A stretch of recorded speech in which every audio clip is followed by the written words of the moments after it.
Hey guys, it's towniesimbuilds here, and welcome back to another bite-sized speed build. Now, I'm sure you guys already know the Sims 4 For Rent expansion pack is coming our way very soon. So in light of that, I wanted to create something unique. I know you guys probably have seen a lot of apartments, a lot of condominiums, lots of townhouses, but you guys know me, I like to do something a little bit different, and hopefully this lot can offer something a little bit different for your game as well. So as you can tell from the title of today's video, we are working on an old mill that is converted into a tavern/inn. Now, I know that might be a little redundant. I know that taverns traditionally are sort of like bars or pubs, but sometimes have a lodging option, if you will. So if you guys do get the For Rent expansion pack, I imagine that you could run this as a sort of hotel if you guys would like, or if you like the more traditional apartment experience, this is also fitting for that. Now, in terms of what it was inspired by, I actually grew up in New England, as I'm sure many of you guys know, and these mills were all over the place.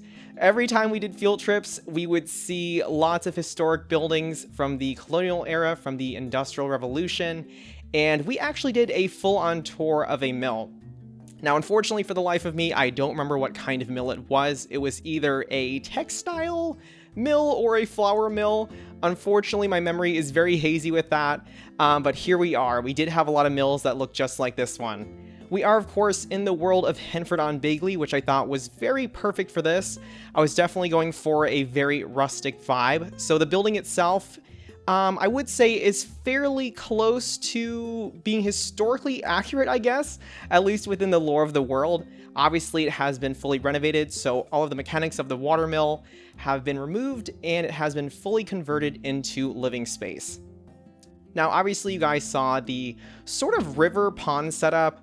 Unfortunately, this is not really part of a real river. I did choose this lot in Henford on Bagley because it was situated by a river, but of course we can't have the river actually running through the lot itself. But I did use the debug water wheel, so that will turn once you are in live mode or live mode. And overall, I would say the building itself is fairly simple.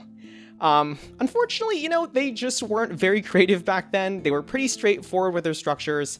So if you guys look up colonial mills online, a lot of them are very straightforward, just like this. Very tall and very rectangular.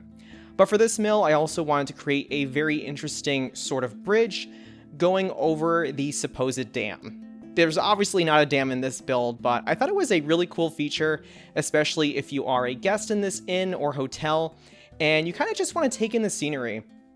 Going into the build itself, I do use a lot of cottage living. I do use the get-together windows as my main window of choice. And of course, I'm already going to town with lots of the ivy pieces as well.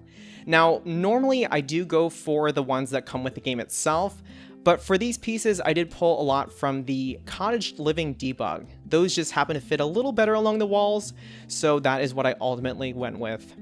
Going to the inside now, the middle floor is actually the sort of communal or shared space. So if you guys have the For Rent expansion pack, or I should say if you guys do get it, this will be the space shared by all of your Sims. So these will not be private units. I believe the part farthest to the right of the camera, it's spinning like mad, but anyways, yes, one part of this floor will be the tavern area, so we do have the full bar from the cottage living pack. It's a fairly straightforward space. I didn't really want to put a lot of technology in this room, so we mainly have the bar space there, and we do have plenty of smaller dining tables as well. Now, I wouldn't say the first time in forever, but for me, normally I do not use the Seasons pack very much. However, I thought these items were great for this build. There were a lot of rustic items, a lot of items that were more of the sort of craftsman style, if that makes sense. And of course, they did merge very well with the cottage living pack as well. So lots of rustic lanterns, a lot of more antique light fixtures, I would say. And we do also use a lot of eco lifestyle as well, which it's been a little while, you guys. I don't really use the eco lifestyle pack too much, but it definitely had a lot of great pieces for this build. Now, in the main area, there is a reception room, so if you guys want to use this as an inn or apartment building per se, there would be a front desk area. So I imagine you would have some kind of receptionist or some kind of property manager here, and this is pretty much what I was trying to emulate. Now in this same space, there is also a little sitting nook or sitting room. So I'm just pulling some chairs. I'm pulling some of the reupholstered chairs from the Eco Lifestyle pack. I do use my favorite sofa from Cottage Living, which I think there's only one sofa, but I do love it. So there it is. There is also a really nice fireplace here as well. And I imagine some of these elements may have been here when the original mill was in operation. So the fireplace could be one of them. It is made out of the same stone wall material, so I did include that there. I did also squeeze in a chess table, so it's definitely one activity your Sims can do, but I will modify this building a little later on, so we will have some kind of recreational space for your Sims. Now going to the topmost floor, we do enter the suites themselves, and honestly this was a lot of fun to create. And I will say, this is a little strange. I would say that the individual units are kind of a mix between a hotel room and an apartment. So if you guys want to run it as a hotel, there is a little kitchenette in each unit, which I do think is fitting for an apartment as well. But you know what? Space was so limited, I did not have room for a stove. And after the whole fiasco with the $20,000 apartment complex, I did not want to neglect counter space. So hopefully that works for you guys. I think there will be room for stoves if you do want to add them to the individual units. But if you do want to use this as an inn or hotel, I don't really think a stove would be too necessary. So you just have a fridge, a kitchen sink, and then an empty counter to prepare goods or just place down food objects as well. So hopefully that makes sense, and hopefully that does suffice. Now, I will also note that, you know, there are a lot of rooms here. There are 4 rooms, so it's not too much. But in terms of watching the speed build, I didn't want to take you guys through every single room. So I kind of cut through certain areas. This is just one of the main bathrooms in each of the units. Pretty simple, pretty straightforward with all of the basic amenities. And I think for the bathrooms, they are all base game, surprisingly. The bathrooms I will also kind of swiftly glide through. There's not really a need to see each one because, again, this is a hotel or apartment complex, so a lot of the amenities are pretty much the same. Now in each of the rooms, I did create sort of a similar setup. I did use the little stove, or I guess fireplace object from the Eco Lifestyle pack.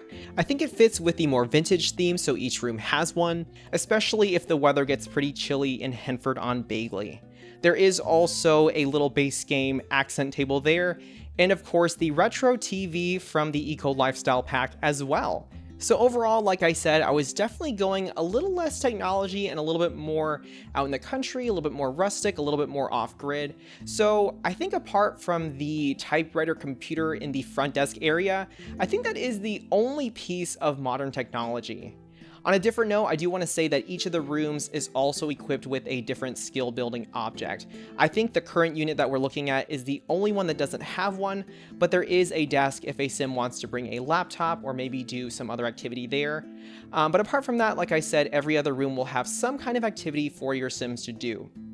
Now, apart from that, if your sims are getting bored in the individual units, there will be an activity room on the bottommost floor, if I'm not mistaken. This particular room has a painter station, which was really fun. And there is a little trick that I actually found with the Cottage Living pack. And if you guys go through the objects, there is this set of 3 different jars that I kind of appropriate into a paintbrush set, if that makes sense. So they could be different cans of paint, different hues for your sims to use. So that is what I did there. Overall, like I said, each of the units are very similar. I do use the same beds, curtains, and dressers, if I'm not mistaken. And of course, all of the other amenities like the stove, the counters, the sinks, and everything in the bathrooms are pretty much the same throughout, just to keep it consistent. Going downstairs though, there is one very special room that I did enjoy making, and this is the maintenance room. Now I do know that in the Sims 4 For Rent expansion pack, there are some functional objects. So I believe there is a water heater and perhaps some kind of HVAC or AC unit that can actually break down. So if you guys do end up getting that pack, you can actually appropriate this room with those objects. So it does give you a gameplay opportunity there. Now, like I mentioned, apart from the front desk area and also the tavern, we do get another community space, and this is sort of a sunroom slash activity room. And because I figured that this room was an extension of the original mill, yeah, it's very apparent that this structure was added on years later. So I do use those more modern wood pieces from the Eco Lifestyle pack in order to create that room. Currently, we are finishing up on the last 2 units, and I guess these would be considered the 2 basement units. So the layout is a little bit different, but I do believe it is larger than the ones on the 3rd floor. So if you guys are setting different prices for the units, whether it's in an apartment or a hotel, you can definitely, give this place a little bit more value. I think the main difference in these units are the dining room spaces. So I do squeeze in a base game dining table, and again, using these wonderful chairs from the Seasons pack. In this particular room, I think the main skill objects were music based, and for some reason I did not include them in the main dining room slash living room area, but they will make their way into the bedroom itself. Again, using a lot of the same fixtures. One of my favorite objects was actually this fox or wolf lamp that came with the infant update a little while back, so I'm always glad when I get to use that. It's always fun using a lot of my favorite objects. Surprisingly, I would say that my favorite packs to use for the decor in this build were actually the Seasons pack and also the free Holiday Celebration Stuff pack, if you guys are familiar with that. So it came with a lot of really cool sort of holiday inspired objects, lots of great off-grid lighting, so we do have lots of candles, and I do believe they're surrounded by leaves. I would say maybe ivy or holly. So yeah, if you guys, of course, do have seasons, if you guys do like playing in the wintertime in the Sims 4 worlds, I honestly would love to see what this lot looks like. It kind of gives off a little bit of an old, maybe ski lodge sort of vibe, and yes, I know unfortunately this is not 𝗪𝗏𝗧𝗏𝗏, and maybe I will also create a ski lodge, especially with this new expansion pack. So if that sounds interesting to you guys, definitely let me know. I don't think I've ever created something like that before, so that could be another cool multi-household possibility. Anyways, we are finishing off the very last space, and like I said, there is a different activity in each of these rooms. We did have the music room in the other suite. I did place a phonograph or gramophone, if I'm not mistaken, and also a guitar. And we did have the sewing set from the Cottage Living pack in this particular room. So that should finish off the space. Of course, just using a few last objects to finish off the decor. And now we are finally into the game room slash activity room slash sunroom. It's kind of a multi-purpose communal space. Now, I will say the tricky part about this room is that I really wanted to avoid double dipping with the activities here. So I would say that there is not a ton of stuff to do here, but we do have the Seasons bookcases. We do have the game table from the Get Together pack, so that does have chess, and also my favorite Sims game, Don't Wake the Llama. We also have the floral arranging station from the Seasons pack. Again, it's another favorite object of mine, but I very rarely use it in my own gameplay. Now, apart from this, I was going to put an easel here, and I think a pair of easels perhaps would have been great, but I didn't want to double dip. I did create a small reading nook instead, so we do bring back those sort of reupholstered armchairs, and just lots of little bits of clutter. So thank goodness for Seasons, Cottage Living, and I do believe, yes, there we go. I do squeeze in some comfy pillows and throw blankets, so if you want to get comfortable with a good book, there you go. And now we're just going back to the outside for a last bit of finishing touches. So adding in some base game foliage there with the lovely cattails and more of the debug ivy pieces. So I just wanted to add a little bit more to the sunroom itself, just so it felt a little bit more homogeneous with the rest of the build. And here we are, let there be light. This lot was extremely dark at night, so I do use the lanterns from the Get Together pack, and just going along the bridge now and adding some lanterns there, just to finish off this space at night. And I do believe the last round of edits is in fact the chimneys, and it was kind of a last minute thing. I totally forgot we needed chimney stacks to release a lot of that smoke, so I do try to roughly align them with a lot of the stoves and the main fireplace on the inside. Alright guys, and that is a wrap on the Old Mill Tavern and Inn in the world of Henford on Bagley. Now whether you guys get the Sims 4 for Rent expansion pack or not, I do really hope you guys enjoy using this in your game. Whether it's an apartment complex or a hotel sort of build, hopefully this does offer a lot more exciting gameplay opportunities for you guys. With that said, this is still a no CC, no mod, limited pack build, and will be available on the Sims 4 gallery for download. I'll leave you guys now with the final lot specs, along with the final cinematic shots, so you can see how everything turned out in the end. And of course, just like always, this is 𝗧𝗛𝗓𝗏𝗡𝗚 signing off. Thank you so much for watching, guys.